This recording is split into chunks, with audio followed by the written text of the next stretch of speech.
Telugu Desam party మాజీ ఎమ్మెల్యేకు నారా చంద్రబాబు నాయుడు గారు మళ్ళీ గ్రీన్ సిగ్నల్ ఇచ్చాడంట. మళ్ళీ ఆ నియోజకవర్గంలో మీరు వెళ్ళి పని చేసుకోండి, మీరు ప్రజల కోసం కష్టపడండి, ఏమి ఇబ్బందులు ఉన్నా నాకు చెప్పండి, స్థానిక ఎమ్మెల్యేని పట్టించుకోకండి అని చెప్పేసి నారా చంద్రబాబు నాయుడు గారు ఆ మాజీ ఎమ్మెల్యేకి గ్రీన్ సిగ్నల్ కూడా ఇచ్చేశాడంట. ఎవరో కాదు, మన తిరువూరు మాజీ ఎమ్మెల్యే జవహర్ గారికి. Already existed Telugu Desam party MLA Kolikapudi గారికి నారా చంద్రబాబు నాయుడు గారు చెక్ పెట్టేశాడు. తిరువూరు మాజీ ఎమ్మెల్యే జవహర్ గారికి నియోజకవర్గ బాధ్యత కూడా అప్పగించబోతున్నాడంట. దీనికి సంబంధించి చక్కర్లు అయితే కొడుతున్నాయి. తెలుగుదేశం పార్టీ మాజీ మంత్రి ఎస్సీ సామాజిక వర్గానికి చెందినటువంటి మన జవహర్ గారికి తెలుగుదేశం పార్టీ అధినేత నారా చంద్రబాబు నాయుడు గారు గ్రీన్ సిగ్నల్ కూడా ఇచ్చారంట. గత ఎన్నికల్లో టికెట్ కోసం త్యాగం చేసినటువంటి జవహర్ గారు కొన్నాళ్ళుగా మౌనంగా ఉన్నారు. గతంలో ఆయన మంత్రిగా ఉన్న సమయంలో ఆయన పార్టీ తరపున, ప్రభుత్వం తరపున బలమైన గలం కూడా వినిపించాడు. ముఖ్యంగా చెప్పాలంటే వైఎస్ఆర్ కాంగ్రెస్ పార్టీలోని ఎస్సీ నాయకులకు ఈ జవహర్ గారు విమర్శలు కూడా గట్టిగానే ఇచ్చేవాడు, బలమైన కౌంటర్ కూడా ఇచ్చేవాడు అని చెప్పేసి కూడా తెలుగుదేశం పార్టీలో కొంతమంది నాయకులు కూడా చెప్తూ ఉంటారు. అయితే గత ఎన్నికల్లో 2024 ఎన్నికల్లో జవహర్ గారికి టికెట్ దక్కలేదు. అప్పటి నుంచి ఆయన చాలా మౌనంగా కూడా ఉంటున్నాడు. పైగా ఆయన సొంత నియోజకవర్గం ఏదైతే తిరువూరు నియోజకవర్గం ఉందో ఆ తిరువూరు నియోజకవర్గంలో మన కొలికిపూడి శ్రీనివాసరావు గారికి చంద్రబాబు నాయుడు గారు సీటు కూడా కేటాయించారు.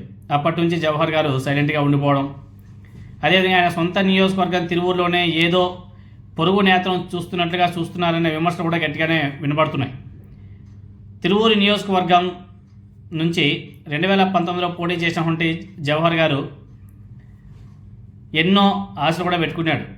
కానీ ఆయన 2019లో ఓడిపోయాడు. ఇంకా 2024 వచ్చేసరికి ఆయన గ్రాఫ్ పెరిగినప్పటికీ గుంటూరు జిల్లాకు చెందినటువంటి కొలికిపూడి శ్రీనివాసరావు గారిని చంద్రబాబు నాయుడు గారు ఎంచుకున్నారు. ఈ క్రమంలో నామినేషన్ కట్టడానికి ముందు అనూహ్యంగా కొలికిపూడి గారికి ఇక్కడి నుంచి టికెట్ ఇచ్చాడు చంద్రబాబు నాయుడు గారు. దీంతోనే మన జవహర్ గారు చాలా హర్ట్ అయ్యాడు. ఇక అప్పటి నుంచి ఆయన పార్టీ కార్యాలయానికి రావడం కూడా తగ్గించేశాడు, దూరంగా ఉంటూ వచ్చాడు. అయితే చంద్రబాబు నాయుడు గారు పెట్టుకున్నటువంటి ఆశలు, ఆయన వ్యూహాలను కొలికిపూడి ఛిద్రం చేశారన్న చర్చ తెలుగుదేశం పార్టీలో గట్టిగానే ఉంది. దీంతోనే చంద్రబాబు నాయుడు గారు మరోసారి జవహర్ గారి వైపు చూస్తున్నాడంట. తాజాగా దేవినేని ఉమా కుమారుడి ఫంక్షన్లో జవహర్తో చంద్రబాబు నాయుడు గారు చర్చించాడట.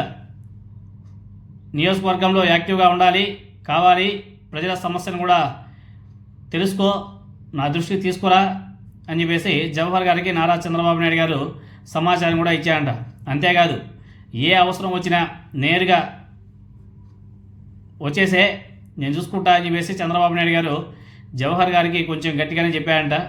ఇప్పటివరకు జవహర్ గారు సుప్త చేతనావస్థలో ఉండడం, కొలికిపూడి వివాదాలకు కేంద్రంగా మారడంతో వైఎస్ఆర్ కాంగ్రెస్ పార్టీ పుంజుకునే పరిస్థితి ఆ నియోజకవర్గంలో ఉంది. కాబట్టి దానికి అడ్డుకట్ట వేస్తూ చంద్రబాబు నాయుడు గారి గురించి మనకందరూ కూడా తెలిసిందే కదా, ఉభయ కుశలోపరి అన్నట్టుగా చంద్రబాబు నాయుడు గారు తీసుకున్న నిర్ణయం తిరువూరు తెలుగుదేశం పార్టీలో జోష్ నింపుతుందా అంటే ఆలోచన చేయాలి.